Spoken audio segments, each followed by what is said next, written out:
Hey guys, it's Madison, and I decided to go to the library. Now you might be thinking that does not sound very exciting, but just trust me, it's going to be exciting. A couple of days ago, I heard somebody giving like some general life advice, and one of the things that they said was check out your local library because usually they offer way more than just books. They offer like movies or access to certain things online. But anyway, that reminded me back when I was an undergraduate, like 6 years ago, like a long time ago, I checked out my local library, which was my university's library, just to see if they had any like Korean language stuff there. And I was surprised they actually had like a couple of language learning textbooks, and they even had like a couple of like bilingual English and Korean children's books and stuff. And I have not done that at the university where I currently work. So I thought it would be fun to go to my current university's library and just see what do they have in terms of language learning resources for Japanese, Korean, and Mandarin Chinese. So yeah, that's the plan for today, and let's get right into it. All right, I arrived at the first library. If you're like, first library, there's actually two different libraries that I'm going to be checking out today. The first one is for just like language textbook kind of stuff, which is in the main library. And then also I'm going to go to the education library to see if they have any of those like bilingual children's books, because that's usually where those are. So yeah, I looked up the call numbers before I left on the library catalog online, and it looks like they have a couple at least. So I'm looking for the PL 500s and 600s. PL 500s and 600s. Let's go. So I found the piece on the fourth floor and just kind of wandered around until I found the PL 500s, and look, there they are, Japanese related books. There were actually like quite a few shelves, so I was pretty impressed by how many books were there, including these like really fancy schmancy looking ones at the bottom here. But only the first couple of shelves seemed to actually have like language like textbooks. So I kind of poked around in a few of those just to see what was inside. This one had like a ton of newspaper articles inside for reading practice. Fun, not really my thing though. There was even this whole book just on reading financial newspapers in Japanese, with like financial newspapery like vocab and grammar and stuff. Like, why is this book here? Like, is there anybody at this university who would check this out? Oh my gosh, apparently there are. It's been checked out so many times. There was also this book that used a ton of romanization, but it also used it to like introduce and teach the idea of pitch accent. That's been a pretty hot topic, like even just very recently in the Japanese learning community. So it's pretty interesting to see that there was a book emphasizing this like way back whenever this was published. Then there were a bunch of dictionaries, and it was at this point that I realized that not only were there a bunch of shelves of Japanese books on this aisle, but actually they continued like around the other side of the aisle for quite a while, including more of those big old fancy books up there at the top. I decided to take a peek, like, to see what was inside those big, heavy, fancy books, and wait, what? What is this? Just a big table of characters? Why are there 11 volumes of this? Why is this here? Does anybody know what this is? I also found this book that focuses on Japanese from Okinawa, which is pretty cool. But beyond that, it was mostly books discussing, like, Japanese literature and stuff on this aisle. And then a bunch of rows of these beige books with titles all written in Japanese. I looked inside those too, and my best guess is that since this is kind of the section mostly talking about like analyzing Japanese literature and stuff, maybe it's like a Japanese academic journal about that. I'm not really sure, but there were a lot of them for sure. Very conveniently for me, right after this Japanese literature section was the Korean language section. But sadly, this section was a lot smaller than the Japanese section. It barely filled up like a couple of shelves. But honestly, that wasn't really super surprising since Korean hasn't become as popular like to study as a language until pretty recently. I glanced through a couple of textbooks, including an interesting textbook that introduced Jejuo, so like the language from the island of Jeju, which as far as I know is pretty different from like standard Korean, but I don't really know much about it. Then there were several English translations of Korean novels, but the only books I could actually find like written with any Korean inside were a couple of books of poetry, which had both the original Korean and English translation. This one even had like Japanese translations too, which I thought was pretty cool. And I wonder if these poems are like from back in the day when Japan occupied Korea or around then. Maybe that's why, I don't know. Then of course there were a couple of dictionaries, and look at that, even a Chinese Korean dictionary. Like, is anybody actually using this? I can't imagine they are. Speaking of Chinese, once again, quite conveniently, the Chinese section began right after the Korean literature section. So it was right there in the same aisle, and it was pretty big, even larger than the Japanese section. It started out with like 8 billion dictionaries. Like, why are there so many dictionaries? And oh my gosh, why is that one so huge? It's so heavy, and it's bigger than my face. Why? This is so inconvenient to use. It's just way too big. And people checked this out. There's so many other options for dictionaries.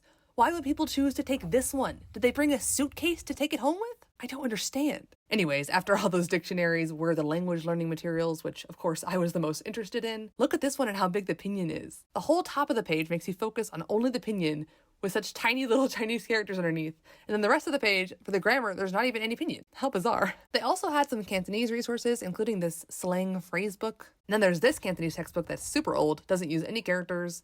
And between that and the way that all the exercises were grouped together in these big old clunky paragraphs, it kind of hurts my eyes to look at, but it was cool to see that there was a Cantonese textbook here from all the way back in the day. And then after the language learning stuff, there was a section about Chinese literature, which included a surprising number of books, again, that were written completely in Chinese. I wish my reading ability was enough to even kind of be able to skim the books, but not really. Maybe someday. And then, while I was browsing through some of the books, I almost didn't even notice a few weird black box envelope thingies, but thankfully I did notice them because inside was an absolute treasure. I mean, look at my eyes here. These eyes have just seen something, you know? These weird black envelope things held fabric-bound Chinese books with paper-thin pages that seemed super old. I didn't really see a date on them, so who knows how old they actually were, but they were so cool. And people can just check these out for real. They seem like artifacts, and they're just chilling on the shelves in these weird black box things, so you would never even notice them as you walk by. Isn't that so cool? Anyways, after that discovery, my brain was just done. It was overloaded with awesomeness, so I decided to go ahead and head out of the library because I still had to head to the other library for part 2 of my exploration. All right, just finished looking at all of the offerings in the main library. I was pleasantly surprised at how many books there were, literally hundreds of books, but most of them pretty old. So I'm now going to go and head over to the education library where there'll probably be more recent, hopefully, children's books, bilingual books like my old undergraduate university had. I'm hoping, but I couldn't really find anything in the catalog online.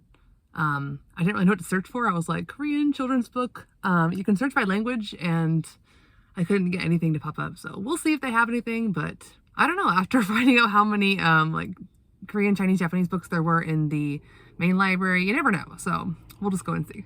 This is the juvenile section of the education library. It's surprisingly big for, a kids section of a library on a university campus, but, I didn't really know where to start since I couldn't find anything on the catalog. Then I found over here there were a bunch of graphic novels, and I found a couple of manga with Japanese titles, but the inside was English, so yeah, kind of misleading and disappointing, so.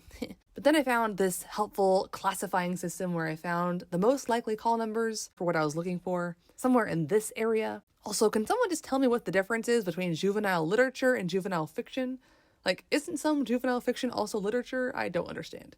But anyway, I headed over to the PZs where I found a whole, half row of just children's books in other languages, which was quite impressive. But as I looked closer, I realized that they were almost all in Spanish. I looked up and down those shelves and it was just Spanish, Spanish, Spanish, Spanish, Spanish. But then I looked down and to my left and discovered another 2 shelves down by the floor that had even more language books. And yes, success! I discovered some Chinese children's books. They were mostly all picture books, so it seemed like they were for pretty young kids. But there was also this graphic novel thing, so that's pretty cool. I also found some Japanese books, and I was kind of surprised that there was more variety in level for the Japanese books than the Mandarin Chinese. There were a few obviously meant for really young kids, including this one that had English, Spanish, and Japanese. What an interestingly odd combination of languages. Then there's this one, which actually it's in Chinese, it's just in the wrong section for some reason. There was also this pretty big book that was a collection of stories that seemed more like middle elementary school level, rather than a picture book for really young kids. There was even just a flat out Japanese kids novel with no pictures, which was, cool, but very much above my level. Korean was once again the smallest section of the 3 with only 2 little bilingual books about bunnies. I wish they had books for a slightly older audience, even just older elementary schoolers, because then it'd be more useful for me, but whatever. Outside of Korean, Japanese, and Chinese, I was actually really impressed by the number of books they had in some other languages. Had some in French, some in German, this one in Italian, this one I think in Portuguese. There was also this bilingual book with the Navajo language, and another one in Choctaw, and even this one in some sort of native language to New Zealand or Australia, I think, based on where it was published. As far as I could tell, it didn't say. But yeah, the amount of variety that I found was pretty cool. So yeah, that was my adventure to the library. Well, libraries. I went in with such low expectations, and yet they were just blown out of the water. I think the reason that I had the low expectations in the first place is because I'm so used to like checking out language learning sections in bookstores in the US, where normally it's just like one tiny section with like maybe 100 books, and most of them are like Spanish, Italian, German, French kind of stuff. And the few like Japanese or Korean or Chinese resources that they do have are mostly like half dictionaries, and then there's like some flashcards, and then like 2 textbooks, which, you know, I don't know. But yeah, going from that to my university library where there were literally like thousands of books about Japanese, Korean, and Chinese language and like literature, like it blew my mind. Like I did not know how to process that many books. Of course, most of the books that were there were pretty old, most of them, which, you know, old textbooks can be good sometimes. Language does change, so some of the language might be kind of old sounding. And then most of all, just, you know, in the last even just like 20 or 30 years, the like graphics and pictures and color in textbooks has just gotten so much better. So I think I'm going to be sticking with the like language learning stuff that I already have or that's already online for the most part. The other really fascinating thing was looking at those books where you think, who would check this out? Like, why is this here? But then you see people have checked it out. Like, it just really makes me curious about those people. Like, were they students? Were they professors? Were they doing research? Or were they just wanting to learn? Like, who are these people? I want to know you and your story. I will probably go back to the education library, the one that had all the children's books, just because that's more my level. Those books are, a lot of them, like more recent, and children's books generally have like more color and pictures and look more interesting. I could probably handle some of like the Chinese books, especially since most of those were like kind of low level, which is where my reading level is. Especially since a lot of the children's books had like pinyin above the characters, which is helpful for like looking things up. So I might go back there and do that. I don't think I could handle any of the Japanese books there yet. I mean, hey, I might even like check out a few of those Spanish books and like try and go through those to review my very rusty high school Spanish. Maybe.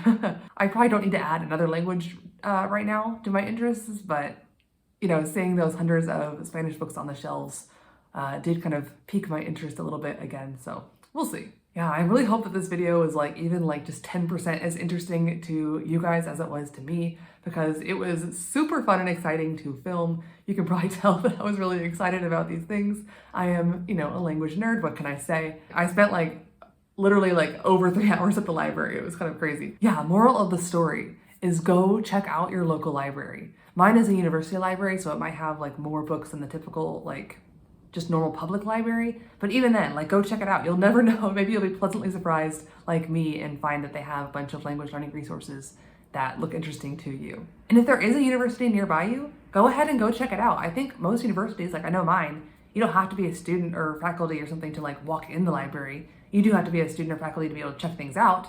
But, you know, it might be fun just to go by and just see what that university library even has to offer. Because as hopefully you could tell, it was pretty fun and exciting for me to do that here. But yeah, that was my fun little library adventure, but that's all for today. So until next time, annyeong.